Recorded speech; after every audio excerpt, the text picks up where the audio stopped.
السلام عليكم ورحمة الله وبركاته. كلنا فيلو صوبان فيرس ديال هكذا وهذا برامج كعافمات كتلفزيون كونفور قلبيد مقالة بيدوة برامج كعافمات كتضبط كان هدي لا يرى لكم نجد ولا بحك قاعد ذانا إثبات الكجودة قبل كباي أو إميلان ونروج أو يسير رجعتان ولا برامج كون هكذا قاعد دون هدي لا يرى لكم نجد قابوش الدون إثبات الكجودة قبل كباي وسككو بني هذا كده عافمات السد بلاش كلا كفوليو dadka shacabka ankoyaan caafimaad antiyo helaan isbitaalka guud ee gobolka Baay barnaamijka diilay raalo kunagada waliba sigaar ee una wareysi guud oo xaaladda isbitaalka ka saabsan una lawaalada doogna agaasimaha guud ee isbitaalka gobolka Baay iyo waliba salamada dhaqaatiirta deegaanka ee ka howlgala isbitaalka kan salamada hadii suurtagal barnaamijka caafimaadka toddobaadkan waliba una kala kulamo doogna xana kumida bukaanada daawada ankoyaan iyo waliba caafimaadka ankoyaan oo ka jaran qaybo shaldun isbitaalkan kan ee gobolka Baay barnaamijkan شرف أنت شو درسي دونا إنك فرسمة ذي كاميرا دولي بوا عبد الكريم محمد نور مركليو هكذا هذا برامج كعافمات كتلفزيون يكون في قلبه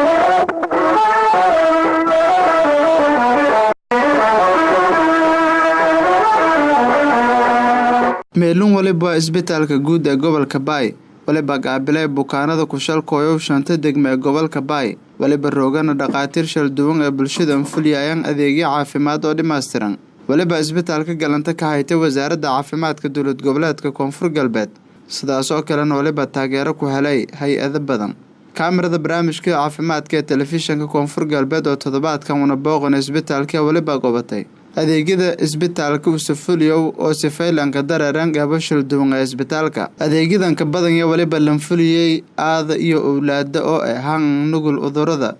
meelun waliba jeefa bukaan aan badan hooyooyin oo leel daran cudurrada waanu ku kooyeen degmooyinka kale gobolka Baay waliba meelan kooyeen intuu helaan adeegyo caafimaad oo maamulka isbitaalka fuliyo shay ka horleeyeen ma intii caafimaad iyo bas la hubay laakiin waliba intaasan si dheer daryeel caafimaad oo lan fuliyo ilaa ay ku caafimaadaan wasaaradda caafimaadka dowlad goboleedka koonfur galbeed oo galanta ka haytay isbitaalka oo kaaladaas hay'adda warda iyo waliba MSF iyo waliba xarunta isbitaalka toddobaadkan ka daahfurtay oo loo qalliinka iska furanka oo si bilaash lanka fuliyo bulshada cudurradaas ay leel daran waliba furitaanka ololagan ku qayb galay wasiir ku-xigeenka wasaaradda caafimaadka dowlad goboleedka koonfur galbeed iyo maamulka isbitaalka walibana fuliyo ka qalliinada lanta oo barahaye qayb kumida shaqaale isbitaalka ku reedna adeegan yaan fuliyo doonaan dadka iska furanka leel daran ee ka jara isbitaalka guud ee gobolka Baay agaasimaha guud ee isbitaalka Abdulfataax Ibraahim Haashigabo Sagashiyos iyo waliba Cabdirashiid Usmaan Aadan oo isku duuga caafimaadka gobolka waliba ku hadalana furitaanka ololo qalliinka iska furanka iyo ona sidaas oo kale rajaan dadka lanta oo baraha inta ku faa'iideysadaan tababarka maanta ugu horeen waxaan halkaan ugu mahadcelinayaa Ali subhanahu wa ta'ala oo maanta nuskeen keenay halkaan anigoo ku hadlayo magaca maamulka isbitaalka iyo magaciiga waxa farxad weyn ah in maanta halkan aan ku soo dhaweeyo mashruuca halkan oo maanta laga bilaabi doono oo isla markaasna wasaaradda iyo hay'adda MSF iyo hay'adda fulinayso Werdo ugu talagaleen isbitaalka Baay Regional Hospital in laga fuliyo mashruucaas oo ah mashruuca markaas isku furanka ama fistula sida loo yaqaano oo isla markaasna loogu deeqay dadka ku nool community-ga deegaanadan iyo deegaanada kale ku hareersan waxaana loogu tirgalay tiro kooban oo markaasi oo in lagu fuliyo waana maalintii ugu horeysay oo isbitaalka Baay Regional oo hadda laga fuliyo mashruucan marka mashruuca ka hor intaan la bilaabin waxa markaasi training ka qayb qaadanayo dhaqaatiir iyo shaqaale ka tirsan isbitaalka kuwa ka howlgala waxaan markaasi faa'iido u tahay in mashruuca ayaga naftirkoodaba dhinac ay ka taagnaadaan oo loo tababaro waxaan leeyahay marka waxaan si gaar ah ugu mahadcelinayaa hay'adda Werdo oo idina meel fog noogu timid oo mashruucan dirtiis in markaas ay fuliso waxaan u maleynayaa barnaamijkan barnaamij aad xasaasi inuu yahay muhiimna ugu yahay dadka marka la daaldhacayo dhibaatadan waa dareemi kartaa qofka maanta isku furanka haysto isaga ayaa ka sheekeyn karo dhibaatada isaga uu hayo marka waxaan dareemaynaa farxad ay noo tahay annaga qof isagoo dhiban oo isbitaalka uu soo xarooday kadibna isagoo fiican oo isbitaalka uu ka tago faa'iido ay noo tahay Werdo waxaan leeyahay dadaalka iyo juhdiga idinka aad bixinaysaan aad baan idinkaga mahadcelinayaa cilmiga idinka aad hadda idinka aad faafinaysaan oo bulshada aad u qabanaysaan inuu ajar xasanaad ilaahay idinka siiyo maanta waxaa joogo wasaaradda caafimaadka ee koonfur galbeed wasiir ku-xigeenka wasiir Cusmaan ayaa joogo sidoo kale waxaa joogo areemooga gobolka ayaa joogo waxaa joogo xildhibaan ka tirsan xildhibaanada federaalka waxaa joogo maamulka isbitaalka intooda dhan waxay maanta markhaati ka yihiin barnaamijka maanta uu halkan ka furmayo sida jadwalku uu yahay maanta waxa maalinta ugu horeyso oo training la qaadanayo dadkii ka shaqeyn lahaa tababar qaabka shaqada loo qaban lahaa loo fulinayo maalinta xigtana waxaa la sameynayaa screen oo beri ah maalinta arbacada ahna waxaa la sameyn doonaa ilaaha doona gaarsi operationka ayaa toos u bilaaban doono ayadoo loogu tiragalay maalintiiba 4 ilaa 5 in oo la sameeyo marka waxaan si gaar ah oo la dardaarmaya dadka maanta jaanis u helay oo holkan joogo oo ka qayb qaadanaya casharada maanta halkan ka baxaya inay ka faa'iidaan maalin walba wardana lama taagan laakiin sababta wardo maanta hadda ay ugu hormarisay training waxay tahay mar walba waxa la rabaa kiisas noocaas ah marka la kulmo inta loo gargaari karo wax loo qaban karo in marka loo qabto eedeeda ma santiin dhamaantiin kolley agaasimaha isbitaalka siisan sheegayo maanta maybaningataha wasaaradka ahaan maybaningata farxad gooni ah sababtoo ah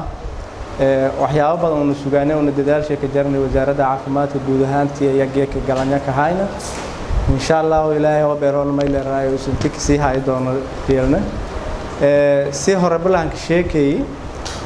barnaamijkan la raaw campaign wata by regional la qabado doono fistula intii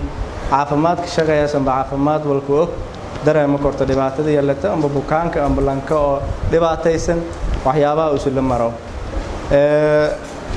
ogayteen Southwest ahaan amba guud ahaan koonfur galbeed ma lahayna campaignkan waxyaabo dhow waqti dhow isbitaalada guud ahaan may ka gobana mayba muhiim geekaniga amba galanta ka hayna intii isbitaalka weynaya gobolka Bay Regional Hospital intii campaignki geeka la gobada doono mayba mahad iska leeyahay ilaahay mahad iska leeyahay mayba kale mahad iska leeyahay hay'adda MSF oo barnaamijkan taageerahayta commitment taganka leh intii community-gan ku nool Southwest ahaan guud ahaan intii oo qabata especially gobolka Bay hata ku howlgalahay intii mayl raayis walbadan ku qabata xaaladda caafimaad ahaata qaybta maternity-ga iyo qaybta pediatric ama qaybta ciyaalka si lanka soobo eedolan ku gobada hayta lamadii sano hata dhaafnayna iyo niil roogdina may ba sameeyay improvement amba horumar guul ee sameeyay isbitaalka dhaqaaqshay igaafay may kale maxad leeyahay may la raayo hay'adda wardo oo barnaamijkan fuliyo doonto on la history una ka haynantii experience and la tamay la raayo barnaamijyada amba awoodan la capacity la tantii fuliyo barnaamijkan lama midaan iska jara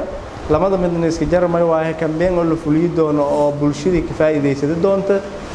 iyo dhaqaatiirtii oo roogan isbitaalka oo ka faa'iideysado doono geeka cilmiga walka barada doono hadii ilaahay wasaaradda caafimaadka dadaalka sii wada doonta hadii ilaahay yaraada walgeeka la inta ka egmay may banagada doontana frequency wal hal laabado doono oo la ka sameeyo doono guud ahaan Southwest State especially isbitaalka uu nahta ka bilaawno dhowr mar la ka sameeyo doono hatta dambe ma jara doonta insha Allah may barajeeyana intii case oo koonfur galbeed amba Bay walka deeri fistula ka deertay intii ismeelkada safar hay'adahan taageerahaya wasaaradda caafimaadka baatan iska leh may waayona iidan ka mahadnagaan siyo dhiirigelinta leh oo may la raageysanimada iyo kuliyaha wardana iidan mahsanta dhaqaatiirta ka qayb qaadaytana kolleeyga ka fursada haysata may la raayis cilmuhu ma waa ilmo si fudud la ka helo may balanaha may la raayis ka faa'iideysada bukaanada geeka intaan ku waahana insha Allah may barajeey doonaan iyo faraxsantiyo ka laabado doonaan wasiir ku-xigeenka wasaaradda caafimaadka dowlad goboleedka koonfur galbeed Cusmaan Cabdi Muuse yasi toose indaha fure ololo qaleenka iska furanka oo lan fuliyo doona bulshada waana la ka fuliyo doona isbitaalka gobolka Bay wasaaradda caafimaadka waxaa maanta sharaf weyn u ah inay furto campaign-ka isku furanka oo ay taageeradiisa bixinayso hay'adda MSF oo ah hay'ad si gaar ah anagana la shaqayso waxaan rabnaa marka dhaqaatiirta joogto ee loogu talagalay tababarka maanta furmaaya inay fursadan u arkaan inay tahay fursad aad u wanaagsan mudanna in aad looga faa'iideysto koonfur galbeed run ahaantii ma lahan xarun lagula tacaalo dadka isku furanku ku dhacay ama isku furmay sidaas darteed markii hore waxay ahayd haddii qof dhibaatadan qaba la arko in lala xiriiriyo isbitaal xamar ku yaalo oo leh xarumo lagu daaweeyo sida isbitaalka Kaysanayo kale in meesha dadka lagu xiriiriyay ahayd marka dadka qaarkoodna way adkeed inay meesha gaaraan marka MSF iyo hay'adda barnaamijka fulinaysa ee wardi ee dhaqaatiirta khubarada ah noo keentay waxaan aad ugu mahadcelinaynaa waxaan aaminsanahay fursadan maanta inay tahay fursad aad qaali u ah markii loo fiiriyo dadka cilmiga ka faa'iideysanayo dhaqaatiirta la shaqeyn doono maanta tababarka helayo iyo dadka bukaanada lagu daaweyn doono ka faa'iideysanayo marka sidaas darteed waxaan leeyahay MSF aad u mahadsantihiin taageerada buuxda iyo go'aanka ka go'naanshaha ah ee aad gaarteen in campaign-kan ama ololahan la sameeyo anoo fursadda ka faa'iideysanaya waxaan rabaa inaan MSF si gaar ugu mahadceliyo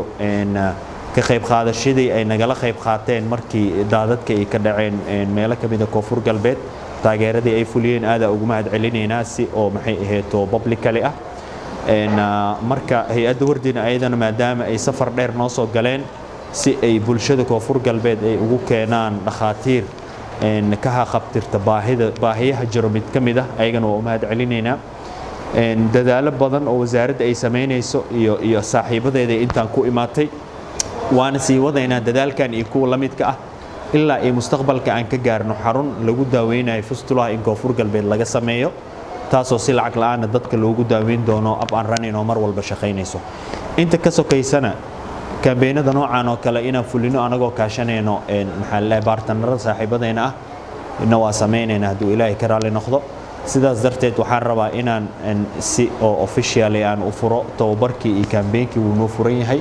السلام عليكم ورحمة الله وبركاته. guutaan waliba isbedelay muuqaalka guud ee isbitaalka waliba la bileeriyay dhismo iyo waliba qaybo ka koobanyi waliba sidaas oo kale la tayeeyay oo kor lan qaaday adeegyada bulshada lanfuliyaha isbitaalka dhaqaatiirta bulshada anfuliyaha adeegyada caafimaad ee aqoontiyo kor lan qaaday waliba la ka kordhiyay dhaqaatiir kale howlagaasyo waliba haano kale waliba kooyana kureed markii hogaanka isbitaalka lu wareegay agaasimiga guud ee isbitaalka Dr. Abdulfataax Ibrahim Xashigaabow Sagashiyos haddaba agaasimiga guud ee isbitaalka waliba waraysi meelo badan taabado uu siiyay barnaamijka caafimaadka telefishanka koonfur galbeed waliba aan ka horeyntiisu ku hadalay xaaladda guud ee isbitaalka gobolka Baay. Assalaamu calaykum waraxmatullaahi wabarakaatuh. Bacd salaan waxaan halkan ugu mahadcelinayaa Ilaahay oo maanta noo saamaxay in barnaamijkan oo caafimaadka ku saabsan TV-ga koonfur galbeed uu ka baxayo isbitaalka laga diyaariyo waxaan u mahadcelinayaa musharraf iyo tiimkiisa iyo guud ahaan shaqaalaha ka howlgala meediyaha dowlad goboleedka koonfur galbeed waxaa farxad iyo maanta in warbixin kooban bulshada aan ka siiyo barnaamijka oo isbitaalka bulshada uu hayo uu qabanayo anigoo ku hadlayo dhammaan magaca maamulka iyo shaqaalaha isbitaalka sidaad ogtihiin isbitaalka waa isbitaal goboleedka ee dowladda koonfur galbeed uu hoostaga gaar ahaan wasaaradda caafimaadka uu hoostaga ee koonfur galbeed isbitaalka waa isbitaal referral ah oo ah bukaano loo soo refer gareeyo isbitaalka wuxuu shaqeeyaa 24 saac ayuu shaqeeyaa shaqooyinka isbitaalka uu qabto waxaa ka mid ah intii markaasi hadda qaybihiisa uu ka kooban guud ahaan qaybaha isbitaalka uu ka kooban yahay waxaa ka mid ah isbitaalka waxa uu leeyahay qaybta maternity-ga oo hooyada iyo dhalaanka oo qaybta dhalmada ah isbitaalka waxa uu leeyahay qaybta caruurta oo pediatric departments ah isbitaalka waxa uu leeyahay qaybta nafaqadarada oo stabilization center ah isbitaalka wuxuu leeyahay qaybta qaliimada oo emergency-ga isugu jira iyo traumaha iyo qaliimada kale oo dhan uu sameynayo oo operation theater-kiisa isbitaalka waxa uu leeyahay uu shaqeynaa qaybta computer-kiisa isbitaalka waxa shaqeynaa qaybta shaybaarkii waxa shaqeynaa qaybta x-ray-da oo raajada ah isbitaalka intaas qayb ayuu ka kooban yahay intaas qayb waxay bixiyaan adeegyo kala duwan ay bulshada ay siiyaan isbitaalku waa isbitaal dawladeed sida aad ogtihiin waxaana gacanta ku haya wasaaradda caafimaadka koonfur galbeed balse waxaa ka taageera hay-ado kala duwan oo isugu jira hay-adda ICRC iyo hay-adda MSF oo mashruucyada isbitaalka ka socda ay bixiyaan ICRC waxay isbitaalka ka taageertaa mushaarka shaqaalaha iyo daawooyinka laba qayb ka mid ah qaybta qaliimada oo qaybta surgicalka loo yaqaano iyo qaybta stabilization centerka oo quudinta ilmaha nafaqadarrada ah oo meesha lagu quudiyo qaybtaas nafaqadarrada iyo qaybta surgical departmentska iyo emergency-ga qaybta traumaha waxaa markaa gacanta ku haya fanka bixinaya hay-adda ICRC qaybta dhalmada iyo qaybta caruurtana waxaa gacanta hadda ku haya hay-adda MSF ayaa gacanta ku hayso bukaanada inta waxaa u dheer daawadii iyo waxaa usii dheer haddana bukaanada waxaa la siiyaa isbitaalka raashiin oo isku dheelitiran oo diyaarsan oo bukaanka iyo ehelka qofka la jooga bukaan la jooga la siiyaa sida qaybta dhalmada iyo qaybta caruurta iyo qaybta nafaqadaradaba saddexdaas qaybood waxaa joogto la siiyaa bukaanada iyo dadka la socdaba qado quraac casho ayaa laga siiyaa waxayna helaan daawooyin free ayay helaan waxayna helaan qaliimo free ah isbitaalka sidaad ogtihiin bukaanada la seexiyo oo noocyo kala duwan isugu jiraan loo qabto adeegyada kala duwan haday noqon lahaayeen adeegyada qaliimada iyo adeegyada kale intooda dhan iyo haday noqon lahaayeen raajada iyo kombiyuutarka iyo shaybaarkaba waa lacag la-aan hal culeys keli ayaa isbitaalka hadda uu dareemayo uu jiro oo qaybta ah OPD consultation-ka ah oo qaybta internal medicine-ka ah internal medicine-ka isbitaalka in badan ayuu la daaldhacayay micnaha internal medicine-ka ama qaybta OPD consultation-ka waxaa ah dad waxaa jiro oo aan u baahnayn in la seexiyo laakiin cudurro kale caadi ay qabaan oo sida cudurrada caadiga ay qabaan oo isbitaalka ay rabaan inay dhakhtar la kulmaan kadibna markaas ay helaan daawo qaybtaas ayaa hadda taageero aysan jirin cid naga taageerto aysan jirin balse laakiin waxaan sameynay in dhaqaatiirtii oo deegaanka wax u baratay qaar ka mid ah si volunteer ah meeshaas naga caawiyaan isla markaasna waxaan sameynaa marka waxa la yiraahdaa cost recovery yar guno yar ayaa laga qaadaa dadka saafiska loo qabto sababtoo ah dadweynaha waxay maqlayaan isbitaalka markay yimaadaan waxay jecelin saafis walba ama adeeg walba isbitaalka inuu ka helo adeegyadaas oo hay'adaha hadda gacanta ku haya marka laga reebo adeegaas oo gaabka nooga jiro oo qaybta OPD consultation-ka ah qofka dhakhtarka maalinta wuxuu qaabilayaa 30 ama 40 30kaas iyo 40kaas waxay ka imaanayaan magaalada gudaheeda iyo IDP-da ay ka imaanayaan olojeedka isbitaalka u imaanayaan waxay tahay inay helaan saafiska isbitaalka uu bixiyo saafiska isbitaalka uu bixiyo waa qaybaha hadda aan sheegay oo bukaanada la seexiyo ayaa saafiskooda hay'adaha naga caawiyaan laakiin bukaan eegtada qaybta ah oo OPD ah oo consultation rabo in qofkaas loo sameeyo iyo daawooyin loo qoro cid markaas naga taageerto ma lahan wasaaradda iyo maamulka isbitaalka hadda olole ay ku jiraan sidii meel looga heli lahaa barnaamijkaas laakiin ka hor waxaan rabnaa marka bulshada inaan ogeysino markay isbitaalka yimaadaan ay arkaan ay ogaadaan serviceka isbitaalka uu bixinayo qaybaha hadda aan soo sheegay oo dhan oo bukaanka la seexinayo oo dhan waa free of charge cid markaas hay'adda iyo wasaaradda iska kaashadaan cid wax laga qaado malaha laakiin qaybta OPD consultation-ka qofka intuu isbitaalka imaado oo bixi lahaa meelaha private-ka aadi lahaa servicekaas loo qabtaa haddii maanta magaalada malaariyada $2 laga qaadi lahaa isbitaalka $1 oo ka qaadaa gunadaas aruurta ee waxaa loo sameeyaa marka dhakhtarka OPD-ga fadhiyay transportation-kiisa looga dhigaa guna ahaan iyo reagentiyaalkii baarista ahaa ayaa loogu soo gadayaa maadaama cid naga taageerta aysan jirin intaas adeeg ayuu isbitaalka uu fidiyaa marar qaarkood isbitaalka wuxuu bixiyaa kambeeno oo ah kambeynada hadda oo maanta oo hadda taariikhda ay tahay 25 bisha 11 November 2019 isbitaalka waxaa laga bilaabayaa barnaamijkan fistula campaign-ka waa isku furanka habeenka waaye dad badan ayaa u dhibaataysan waxaan rajaynaynaa in dadkaas ay caafimaad taama ilaa oo siin doono gaar ahaan waxa u badan dumarka qaybahooda kala duwan haddii isugu jir lahayn dadka da'da ah iyo haddii isugu jir lahayn dadka dumarka yaryar waa dad markaasi oo saxrada iyo kaadaba aan ceshan karin fistulaha oo dad isku furmay koonfur galbeed guud ahaan adeegaas waa aad buu ugu yaraa xarun si toos loogu soo hagaago ma aysan jirin baahi noocaas markaan aragnay dadka aysan awoodi karin inay aadaan muqdisho oo barnaamijkaas oo meel laga fulinayo isbitaal Keysinay iyo isbitaalka Daynila ay fulinayaan laakiin haddana qarashaad oo markaas laga rabo oo diyaaradii iyo transportationkii iyo muddadii meesha ay joogeen waxaan doorbidnay caafimaadka oo dhibaatada ay tabanayaan deegaanka in looga keeno maadaama statistics badan aan aragnay dadka barnaamijyadaas loo sameeyay ay u badan yihiin dadka ka yimaado gaar ahaan deegaanadan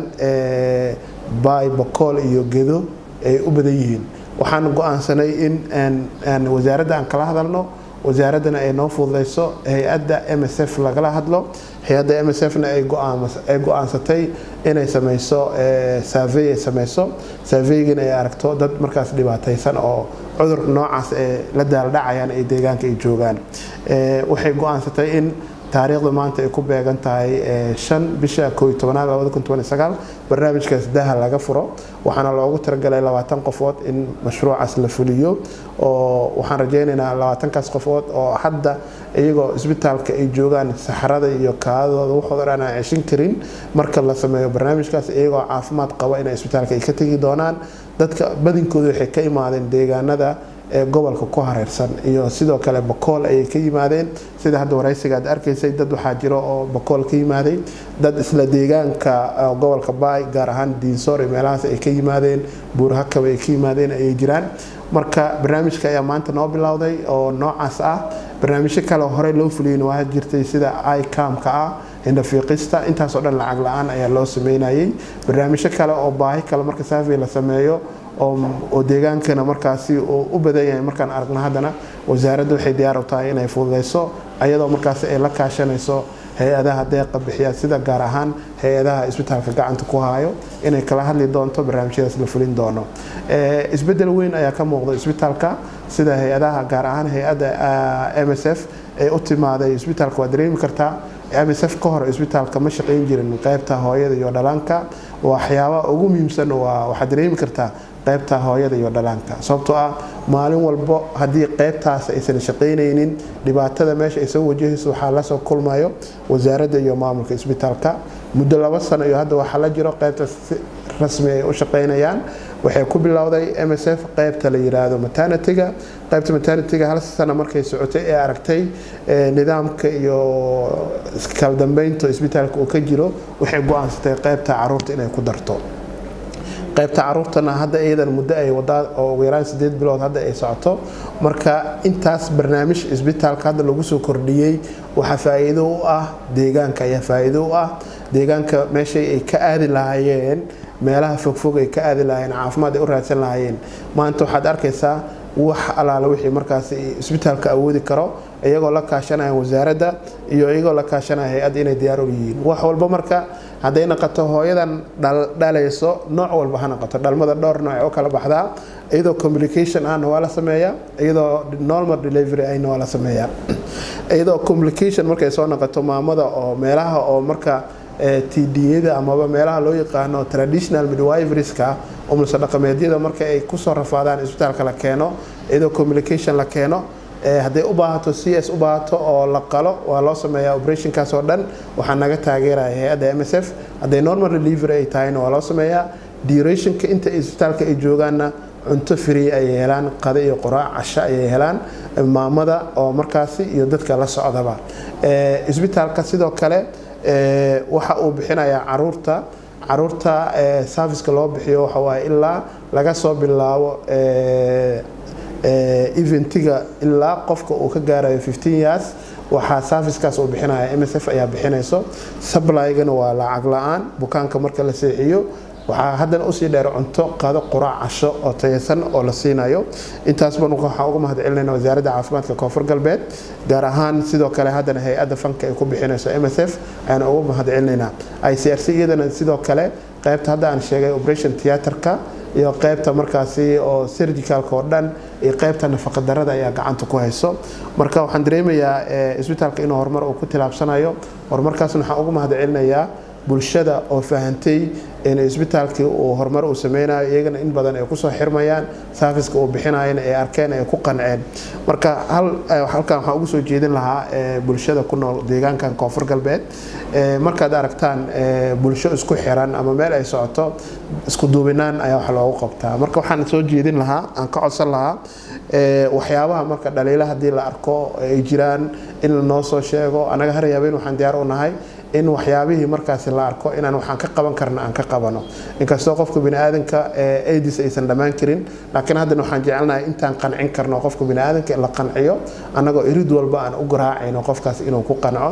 haddana isbitaalku wuxuu sameeyaa wixii isbitaalku uusan qaban karinba wuxuu la kaashadaa isbitaalada kale oo dhigiisa ah Muqdisho ay ku yaalaan ayuu u gacan haatiyaa ayuu kaga codsadaa anagoo service-ka u sameynayno ambulance isbitaalka la qaadayo lagu geenayo elboorka ilaa meeshii markaas la iskugu xirayo xitaa waxaan isku daynaa haddii oo markaasi barnaamijyo kale oo Muqdisho aan laga qaban karin hay'adaha kale ay ka qaban karaan wixii aan u dhameyn karno inaan u dhameeyno laakiin waxaan aaminsanahay boqolkiiba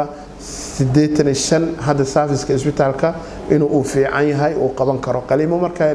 dhaqaatiir waxaa noo joogo oo deegaanka ah oo isla markaasna in badan la tababaro in badanna marka ay khibrad aad u badan ay u qabaan operationada ay sameynayaan inta badanna lagu kalsoon yahay ayna soo mareen screen badan ay soo mareen hay'adaha ay soo screen gareeyeen marka waxaan leeyahay dadka deegaanka u dhashayna marka in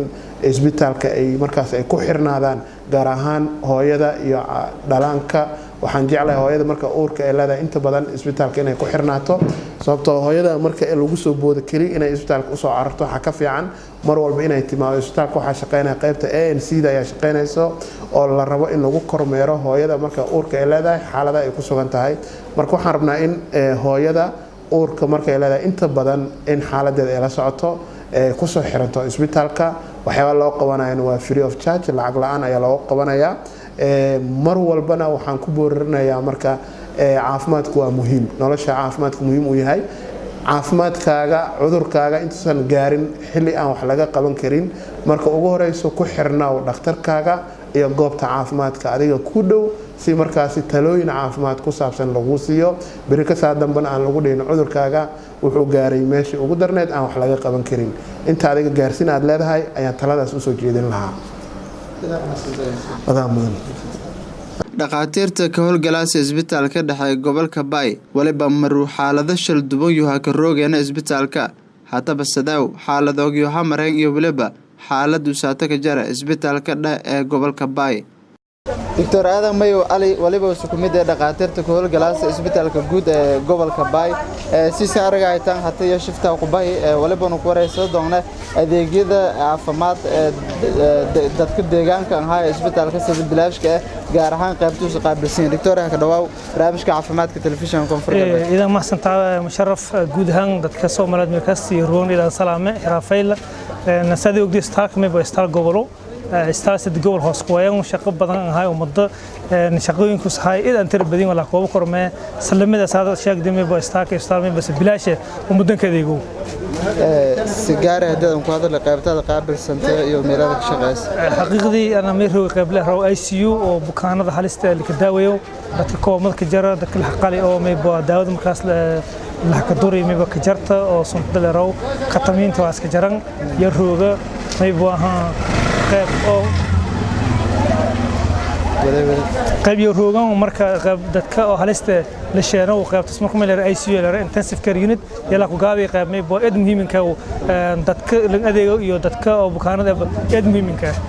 شخصية ده مدة كوبنا يتو كدكتور أهان الإسبيتال كان كقاعدتي ولا أبغى يشيل دوناي حالته يشيل دوناي الإسبيتال كان جودروجان هاي تهدد كذا حقيقي مها كوب كورا أنا دور سنة يا ستاك روجا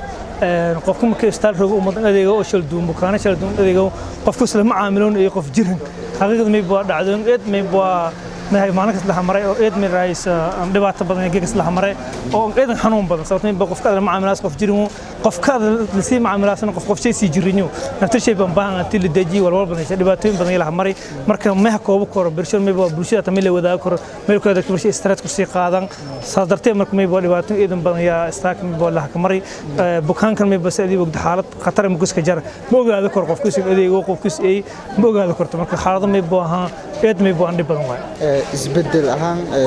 deegaanka markii lagu hadalo saxayn anteeda fildiganka jarti isbedelka ama aragti ee ka eedan bulshada dhinaca caafimaadka hore meel ku yaabantii muhiimadda bankaas jar laakiin hadda isbitaalka Lancaster ah ugu kooyay sadogda markaas ma buu xaalad guud ahaan deegaanka markaas hore isbedele istaag sadogdumay buu isbedel badan ku jira istaag xillimaha roogay aan ma buu finance dadka aftiiniyo iyagana solar aftiin sadahay xillimaha roogay himay buu istaag dhakhaatiir badan jangeer dhakhaatiir badan shil duum iyo istaag roogan shaqaale inta badan roogan qaybo istaag qaybo badan istaag la ka kordhiyahay istaag hay'ad badan giga samay buu si korrahayan salamada dadka may buu markii hore dibaraad xilligii oo Amerika jara istaag oo fasaxa la ka jara xillo ma jirta istaag la hangalaan oo may xillo ma jirta kan la habooqdo systemku nidaamku sanado ka hor ma jiran salamada markii may buu istaag meel jaan qaadahay horumarka guud ahaan deegaanka koonfurka ku jira horumarka guud ahaan Soomaaliya si talabsayd ya qayb ku laakiin istaag marxalad badan ya maray sadalku si marxaladaha maray salamada ay may buu istaag marxalad bishkil duum ha maray ida ma sanad